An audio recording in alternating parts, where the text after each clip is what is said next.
তৃতীয় শ্রেণীর প্রভাতী শাখার শিক্ষার্থীরা আসবে, এখন দিবা আসবে না। আমরা যখন বলবো তখন আস্তে আস্তে আসবে। তাড়াহুড়ো করে আসলে কিন্তু এখানে শৃঙ্খলা নষ্ট হবে।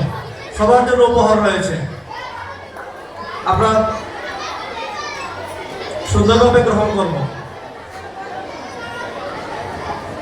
2025 শিক্ষাবর্ষে ভর্তিকৃত নবীন শিক্ষার্থীদের মৌলভীবাজার সরকারি উচ্চ বিদ্যালয়ের পক্ষ থেকে শুভেচ্ছা উপহার তুলে দিচ্ছেন আজকের অনুষ্ঠানের সম্মানিত অতিথিবৃন্দ।